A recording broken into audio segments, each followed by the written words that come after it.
Hi, I'm Lisa Logan. I'm sorry. I just started the video over because I made a mistake, so I have to pick this stuff up again. Hi, I'm Lisa Logan. Welcome to Forsaken Parents.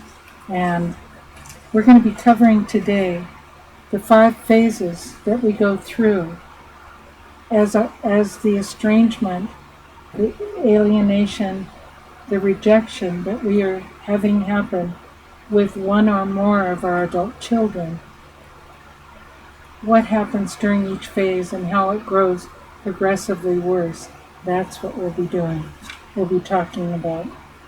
And I wrote about that this morning and made these things because of a letter I received from a woman last night. Really good letter. I'll read a part of it for you in just a few minutes. However, first, I have a note that was much longer. I whittled it down because she's so sweet and so loving that she's just wonderful. So I cut out some of the things that she says. But what she said yesterday was a hard day for me. I want you to know that. It's because I'm writing the last half of the book. I already wrote it and it's been all finished, but I wanted to go over it. I met a book publisher, a real book publisher, not what's called a vanity publisher. That's where you pay the publisher for going over your book, and that is not what I want to do. But I'm also reading the book to you on video. So anyway, I met a real live book publisher. It was truly miraculous. That is true. I don't mind at all saying that. It's a miracle.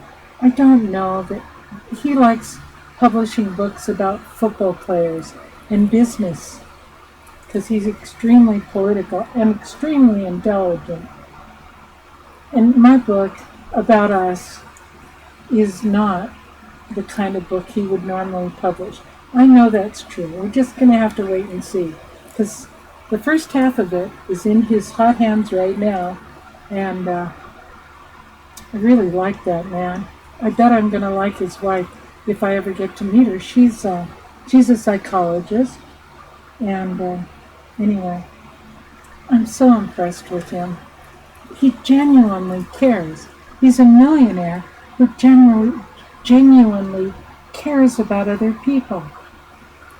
I said, my book is perfect for you, even though you have no... He said, no, I decide. I said, it's okay, my book is perfect. And he said, no. And I said, yes. And so went the day. We poked at each other. That's why we like each other. I'm assuming he likes me. I know he does, because I liked him. And what a person. What a miracle. Okay. And tears are coming out of my eyes because I'm allergic. Never had allergies before. I sure do now. Okay. So what I did when I gave you a week before suggestions about what to do on Mother's Day, this woman that I dearly love, who writes to me a lot, I love her. She is so special. I love all of you. You know I do. I hope you do, because I do. Okay. So she wrote, because I had said, and go to the movies. And this is what she said. Lisa, I'm writing to you about your suggestion that we go to the movies on Mother's Day, but I can't do what you suggest. You said go to them. Too hard for me to do, because I know I couldn't bear to see other families celebrating together when I don't have any kids to celebrate with. Of course.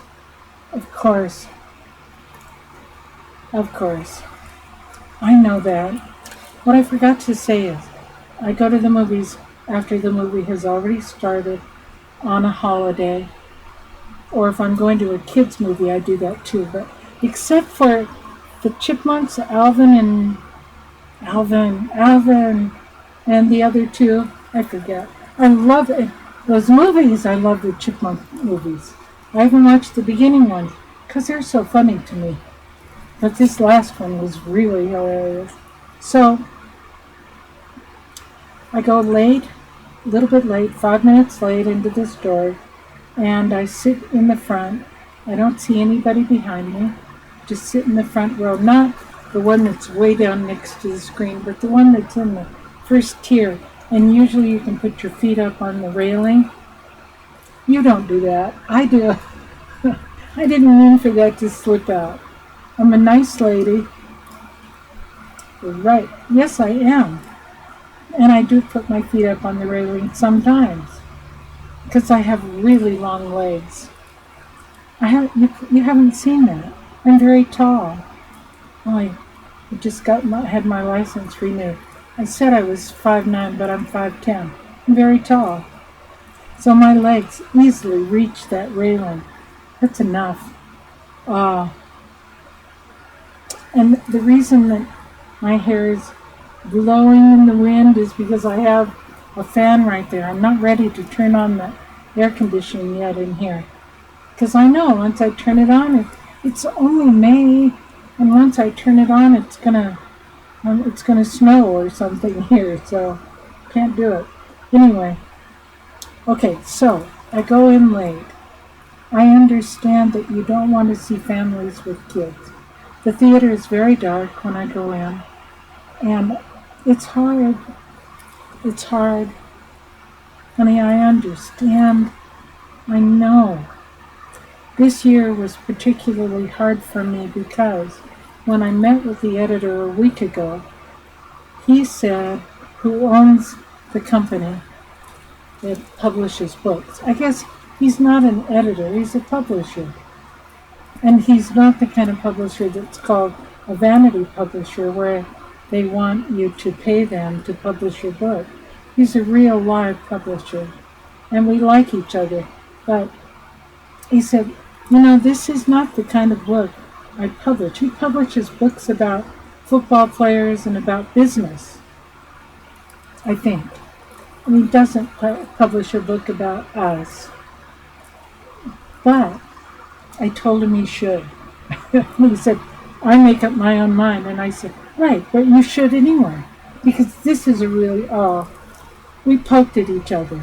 He said, I'll see you for an hour. So just be prepared to come for an hour. Don't have any more time.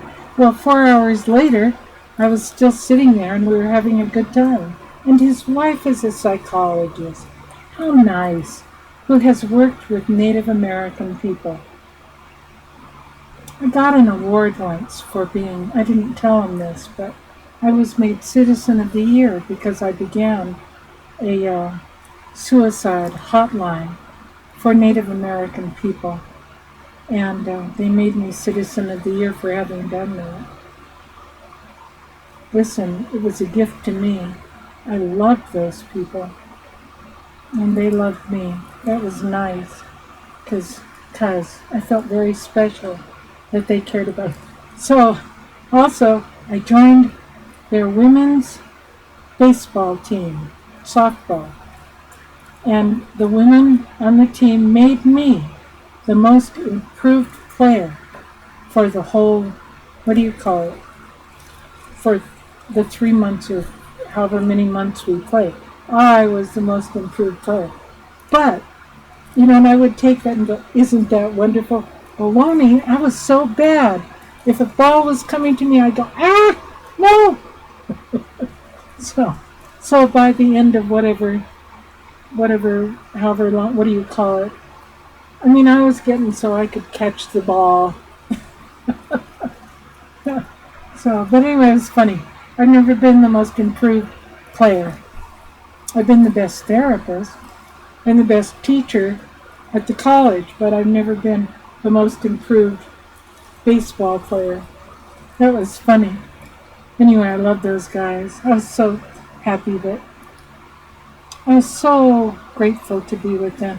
A lot like being with you. I'm so grateful that you're in my life. Yesterday was painful because I'm getting up every morning around 2 or 3 in the morning and I'm ready. And what I'm doing is ridiculous. I already had this book finished. I am totally changing so much about it. That's what I do. I should have just left it alone, but now I've got it all torn apart and all over again. And I like it better. I do, I think. But it was really painful because a lot of those things I wrote 2 years ago. And during the last 2 years, I have a much greater understanding of what all of this is about, where it comes from, and what to do about it. I'm getting smarter every day. And therefore, I don't know, by the time it was time to celebrate Mother's Day, I was in a lot of pain. So it was a hard day. I have not had a hard day since the day spiritually in here with you all.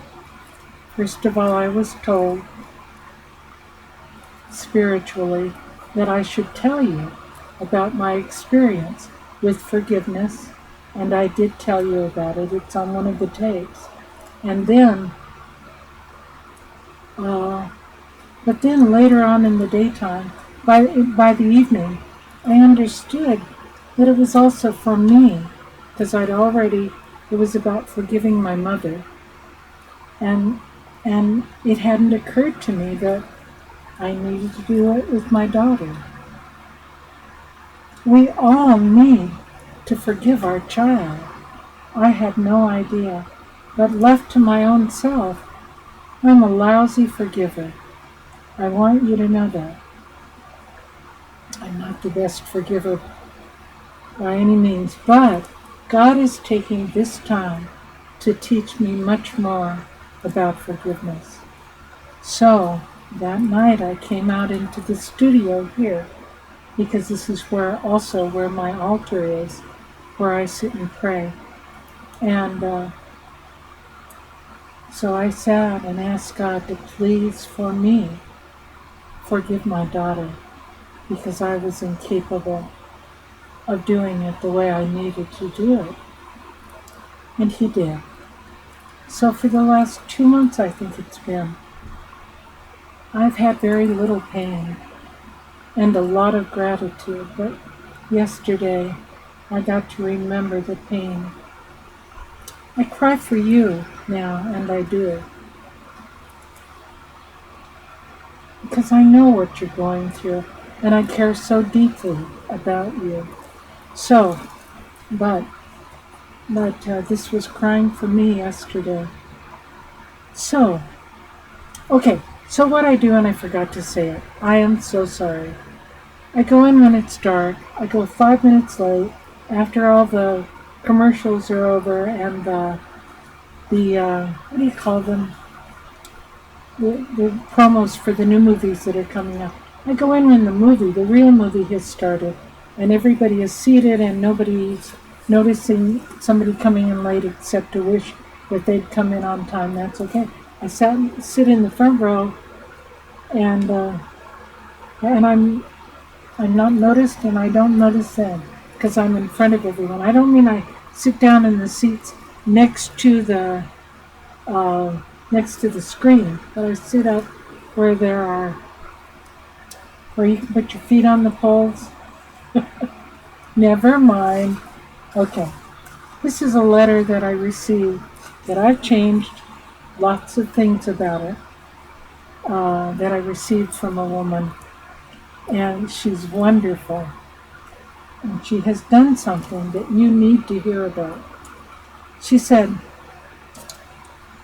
I'm having a really hard time. I'm being told by my adult child what to do about everything. He cuts me off, and he cuts me off from seeing my grandchildren too. Now, his father was abusive to me, and he even says that I'm the one who caused his father to be abusive. Okay, let me stop. Well, we never ask anyone to be abused. We never cause any abuse to happen to us. The reason, let's see. It isn't about us. The abusing person, the man or the woman who's responsible for abusing someone else, chooses to abuse. They can stop and not abuse, but they choose to abuse. They have to breathe and they have to stop. No one deserves to be abused. So, what I suggest you do, mother who wrote to me, and anybody else who's being blamed for the fact that you have been abused in the past or that you're being abused right now, honey, if you are, write to me. I'll talk to you about it. I will.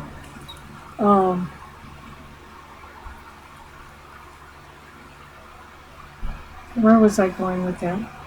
I don't know. But you're never asking to be abused. It isn't your fault. And think about this, because I've told you this already, and maybe you didn't watch that video. You're being abused right now by your adult child. Emotionally abused. Abuse is abuse is abuse is abuse. You are being abused. Your adult child is abusive. I'm not suggesting that you tell that to your adult child. What I am suggesting is that you get a good book about abuse, the relationships of abuse, and I suggest that you buy it for your adult child and give it to him right away and say, my therapist suggested that I give this to you. Maybe they won't want to read it if they know you're in cahoots with the therapist, but anyway, okay. His father was abusive to me, and my child blames me for it. He says I asked for it by being the way I was. Wrong. Oh, makes me angry. No, you weren't asking for it. Nobody asks for it. None of you. You don't ask to be abused. You are not to blame for being abused. Please get that out of your head. And that's why I say you are not to blame for what's happening in your estrangement. The estrangement that you're suffering from is extremely abusive. It's called emotionally abusive. And you don't deserve it. You're not asking for it. You're trying to do everything you can to keep it from happening, aren't you? You weren't asking to be abused by this young fellow's father either. Okay. Makes me angry. Did you see anger on my face right now? It's just not true. Okay. He says I asked for it by being the way I was. 0. He says, I helped him raise his sons for several years. He and I were so close, but not anymore. And I don't understand. No kidding. None of us understand, honey, until you hear what I have to say. And then you begin to those of us who really understand what's happening as therapists, and I'm not being bragging right now, but there are very few of us who understand what's going on. You just need to know that. However, I'd be happy to talk with other therapists and explain what this is all about to them. Okay. I don't understand it. He's gotten so hateful to me. Doesn't he remember how good I was to him when I was helping him out? He needed me. Evidently, her son went to jail for writing bad checks, and she took the kids over, 2 boys, and she took the kids over and took care of them for the months that he was in jail. He needed me. I took care of his children when he was in jail. Why doesn't he remember how much I helped him? I worry about my grandchildren, and if I ask about them, he just tells me it's none of my business. Oh. When you have that happen, you have graduated.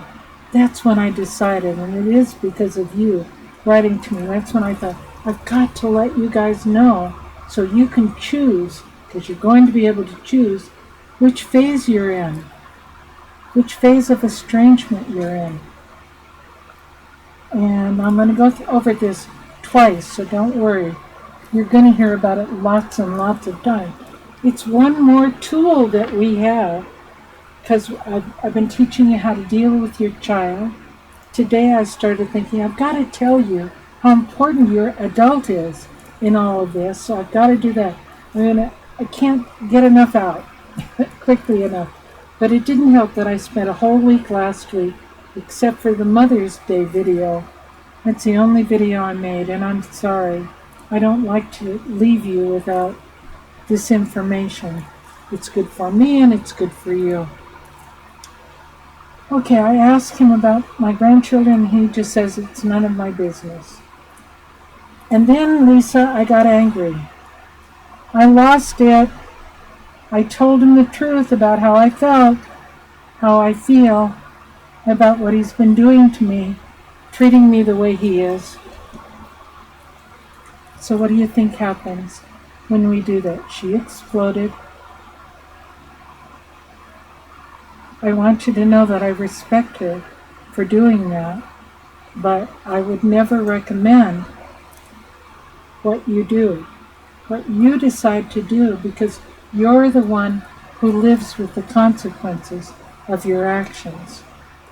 And that is the truth. So I would never say, do this. I would say go to the movies or whatever else I told you to do. Okay. I told him the truth about how I feel about what he's been doing to me, treating me the way he is, and now he won't let me see my boys. There's something going on here. And I just thought about it. Listen, your son learned from his father to be abusive to you. And it's very likely that your son is also abusive to his children's mother. That's a good possibility because that's what he saw. Good reason for those of you who are in an abusive relationship to think long and hard about whose little pictures have big ears. Isn't that what we learned a long time ago about abuse? Because it's very likely that if you were in an abusive relationship years ago, and I'm not saying bad for you, I'm not saying that. The way we looked at abuse years back, we blamed it on the woman if she was the one who was being abused. We said, well, you're asking for it, you're doing it. Whoa, what a stupid thing we did to women back then. And that's where this boy her adult son has learned this from. But now he won't let me see my grandchildren. I wish I hadn't said anything. I wish I hadn't told him how I really feel. I made everything worse, didn't I, Lisa? I'm going to tell you that I don't know. Because, let me do this. Because my answer is there. She says, what do you think, Lisa? What do you recommend? I'm desperate. Sincerely. And I gave her the name Elisa. And it may be that I won't give her the same name when the next time she writes to me and I want to quote something out of a letter, because I'll have forgotten the name Elisa. So I'll probably give her a new name. That's what I do with everybody. Okay, phase 1. These are the 5 phases that I have come up with of estrangement. And the first phase is wonderful. You know you had this relationship.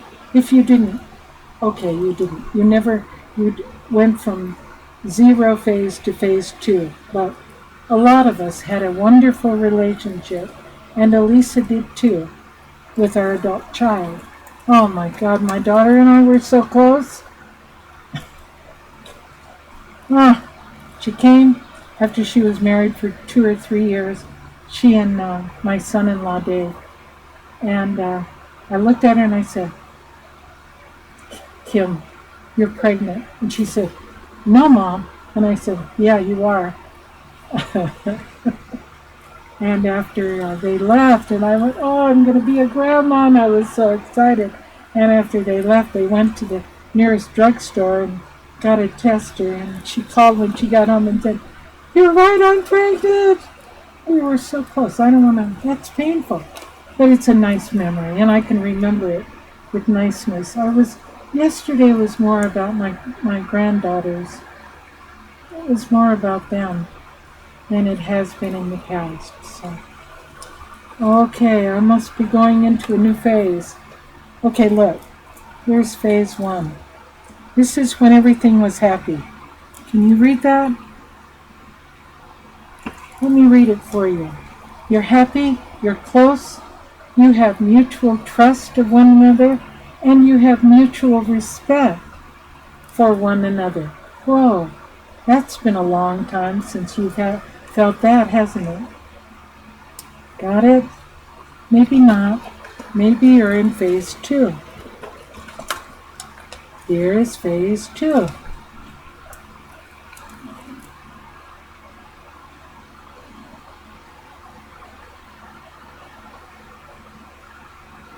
And I will now read it for you. They begin to watch you. They begin criticizing you. I remember all of a sudden I would be over at my daughter and son-in-law's home, and while they were away at work, and I had hurt my back, so I wasn't working any longer. Oh, I was walking like bent over. I was a mess back then. And all of a sudden, the dishes that I had put in the dishwasher weren't clean enough, and things like that. Just little things. So I caught them reloading the dishwasher, taking everything out and washing it with their sponge mop thing and rewashing the dishes and putting them back in the dishwasher. And I said, you guys, what are you doing? I said, oh, nothing. We just wanted to clean them. And I went, Okay, so begin to watch you. They begin criticizing you, and it gets worse. And they're more cautious with you. And you're becoming more cautious with them. You are criticizing them less, if you ever did, and you're becoming more cautious around them because intuitively you sense that things are changing. The day I knew that things were changing was actually 3 days after my granddaughter, the firstborn, was born.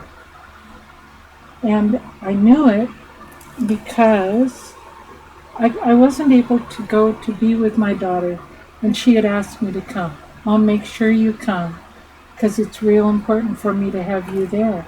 I need you, Mom. There was no way to get over the pass. No way at all. It was snowed in, and it hadn't happened in years. But so I couldn't make it over for 3 days. Then I called when I arrived. My son-in-law answered the phone, and I said, I'm here. I'm just waiting on the street corner for you to come get me. It must have taken him a good 2 hours to come, and as I sat on my suitcase and waited, I went, something's wrong. Why? But I also knew, don't ask. Leave it alone. Do not push right now. See, I knew it intuitively that something was different. And when he came, he said, had to change the baby's diapers. That's not true. It's not true. And then, 3 weeks later, I was holding the baby. I was back over. They're lucky I didn't move in with him right then. I love that baby. And still love her very, very much. So I was holding that precious little child that I'd waited for years for, and going, oh, look at you, your little rosy cheeks, your little tiny toes. I used to call my daughter when I was in the hospital with her, I held her up and I looked at her little body. She had diapers on. And I said, "Oh, little tippy toes." And that became my pet name for her. Do not cry. So, and I had a special name for my little granddaughter too. But her dad, my son-in-law, came up to me and said, "I'll take her." And I didn't say anything. I said, "Of course." And I gave this little precious child to her daddy. But I thought, that's very strange. He didn't say, "Can I take her?" or give me a reason. He just said, "I'll take her." And he took her into the next room. And when he got into the next room, he said quite loudly, "You belong to your mom, your mommy, your mother, and me." These are his exact words. "You belong to your mother and me. We're the only ones who love you, and we're the only ones who will always love you. You belong to me and your mother." And I went, that's so strange to tell a 3-week-old child something like that and say it loud enough for me to hear it. I would have thought if he wanted to say it to her, this was my reasoning, then he would have said it quietly in a very soft voice like I was talking to her. But he didn't. You know, I stayed in denial about that day and thought, well, that was just his strange, different way. But inside, I left it alone because I didn't want to know. I didn't want to know. He was setting the rules for me. It took me a lot of years to finally face that. I just didn't want to know. I didn't want to know a lot of the things. I should probably add that. We tend to ignore what's actually happening. Sorry, I'll add. This is going to get longer. Because no, we ignore it. Then in phase 3, okay, wait, I didn't read phase 2 to you. We're going to go phase 2. They begin to watch us to see how we're behaving. They begin to criticize us. This is phase 2, and we become more cautious, as do they. They don't want us to do this. They don't want us to do that. Okay? That's phase 2. These are all subject to change. Don't mind ever changing things. Phase 3, it's right here. Phase 3.